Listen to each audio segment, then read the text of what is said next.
Esteemed viewers, welcome to the conclusion of our two-part program on American author and Gnostic Gospels expert, Peter Canova, who after an extraordinary career as an international businessman and luxury hotel developer, spent the next phase of his life studying the Gnostic mysteries.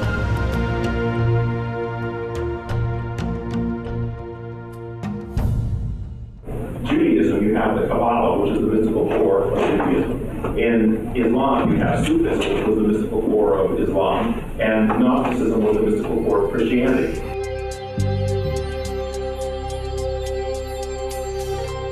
Mr. Canova is author of the First Souls novel trilogy. Book 1 is called Pope Annalisa and has won 7 National Book Awards in the U.S., including the prestigious Nautilus Gold Medal Award and the Independent Publishers Award. Peter Canova will now continue discussing the insights he's gained from these ancient texts, including the lost women of the Bible, as well as provide perspective on the connection between consciousness and our perception of reality.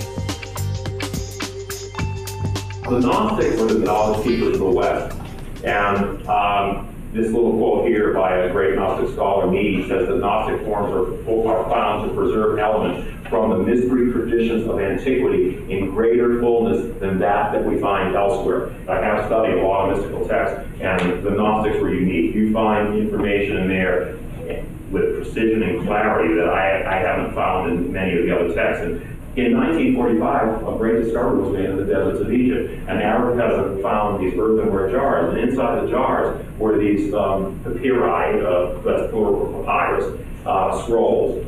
And they were written mostly in Coptic, a little bit in Greek, but mostly in Coptic, which was the ancient language of Ethiopia, written in Greek characters. And that discovery opened up a whole new vista. That and the Dead Sea Scrolls started to really open up a whole different lens on looking at the very early origins of Judeo-Christianity and what was really being said. The Gnostics predated Christianity. They were around way before the Christians because this universal spiritual tradition came down from thousands and thousands of years ago. And they believed that revealers of the light came in waves. And when they became familiar with the teachings of Jesus of Nazareth when he started his ministry in Palestine, they readily recognized what he was teaching. And they became among the first Christians, early Christians. Peter Canova's study of the Gnostic Gospels reveals that Mary Magdalene, a disciple of Jesus, was highly enlightened and made many spiritual contributions to the world. Mary Magdalene understood these mystical teachings so much that in the Gospels, she's portrayed as actually framing the questions and making explanations when Jesus will say, you're most blessed among all people. However, Mr. Canova has found that as Christianity evolved over time, many significant changes occurred with regards to the position of women in the religion. So gradually, over a period of time, they started to kind of push the females aside. They probably would have pushed their writings aside, pushed them aside in positions of authority, and rewritten some of the texts. In fact, there's a very interesting essay on the internet by a guy named Ramon Jusino, J-U-S-I-N-O, and he makes a very cogent case that the Gospel of John was originally the Gospel of Mary Magdalene, and that it was revived during this period of time when they were pushing the females out of the church. Now, this is a kind of really sad but poignant picture that illustrates what happened to women during this era. This was a wall mural that was discovered in a cave above the ancient Greco-Roman city of Ephesus, which is now modern Turkey on the coast of Asia Minor. Inside this cave mural, they found these two figures. Now, this is Saint Theoclia, who was a well-known female saint at that time, and this is the famous Saint Paul. Now, in the old days, when you made certain physical depictions that had meanings that it doesn't have today, the fact that Theoclia sits at a higher level of Paul meant something back then. Theoclia would have taken precedence in the eyes of the early Christian community over Paul. You see here, Paul is making this sign, which is called the sign of the bishop. They still make this in the Orthodox and Catholic churches today. It's the sign of an authoritative teacher, one who is able to teach the scriptures and the sacraments and the mysteries. And you see that they were both making the sign, but over the ensuing centuries, somebody came in and chipped away at the Italy's fingers and chipped away at the Italy's face, which is a literal depiction of what happened to the women of this era. They effaced the authority of the women. They wanted the women to vanish, leaving only the male as the authoritative figure. Now, this is what Buddhist statues, making the exact same hand symbol. These were called mudras in Buddhism. Mudra was actually a physical symbol that was made in order to help open up your chakras. This is evidence, though, how this wisdom was common to all these other cultures as far away as India and so forth. Another area of Mr. Canova's study is the light of the divine that is discussed in the Gnostic Gospels and many other sacred spiritual texts. We have a beautiful spiritual tradition here in the Western world that was once part of our culture, and we're now in the process, hopefully, of rediscovering systematic sources of spiritual life. Hippolytus, church father, said Brahmins in Alexandria affirm that God is light, but not such as one sees by. Deity is discourse. Brahmins are Hindus. So we know that these mystery schools were in touch with one another, because here you have these guys in Alexandria, which was a hotbed of learning. The second thing is God is light, but not such as one sees by. And deity is discourse, meaning discourse is information. He's saying that there's information contained in light. The soul, at the point of death, has the same experience as those who are initiated into the mysteries.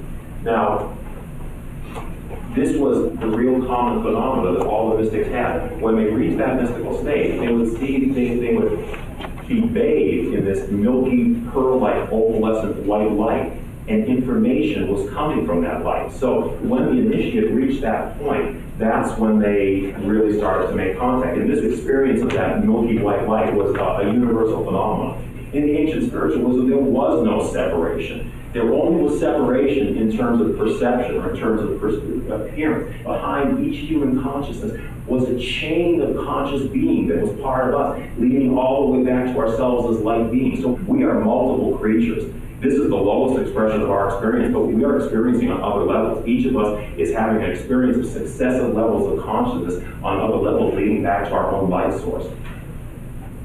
The key to enlightenment is to make that which is unconscious conscious again.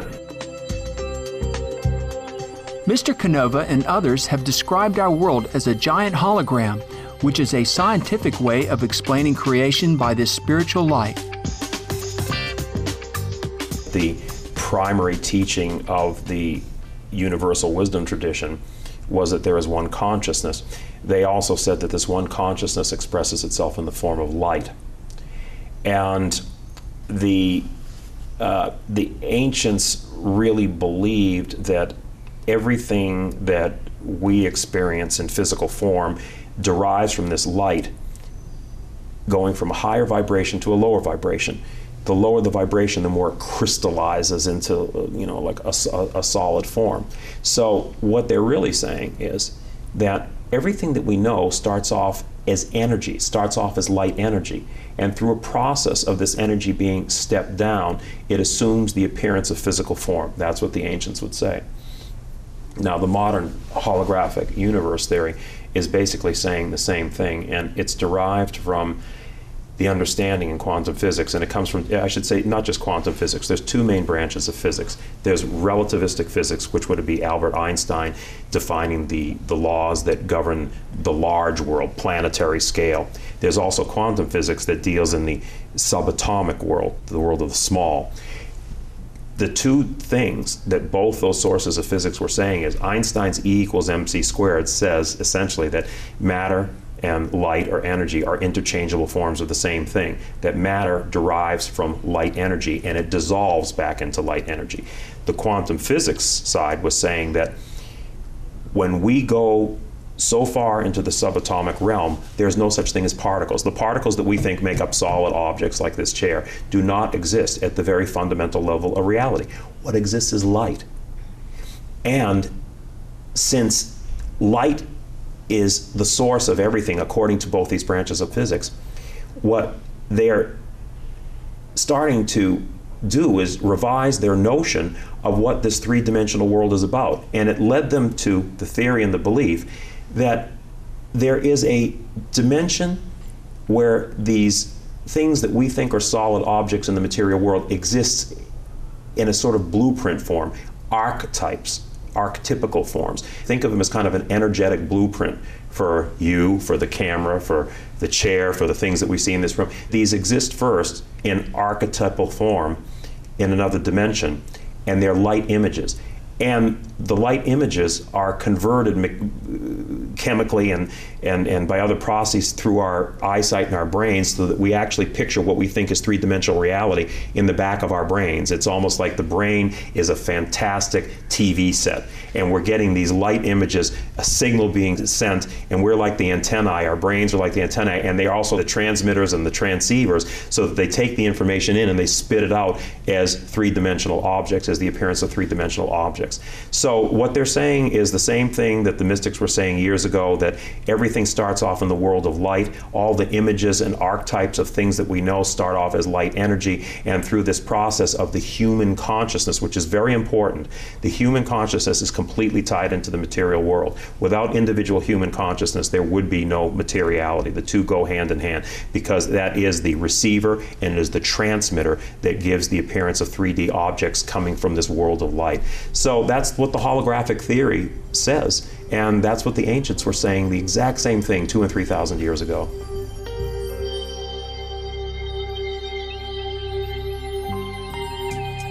Once again, thank you, Peter Canova, for discussing the absorbing research you've done about the relation between consciousness and our perception of reality, as well as for your illuminating discourse on the Gnostic mysteries. May your future studies in these fields continue to bring forth fruitful and enlightening information to the world. For more information on Peter Canova, please visit www.popeannalisa.com. Mr. Canova's book, Pope Annalisa, is available at the same website. Thank you, precious viewers, for watching this week's episode of Science and Spirituality. Coming up next is Words of Wisdom after Noteworthy News. May we all perceive the everlasting light of the divine.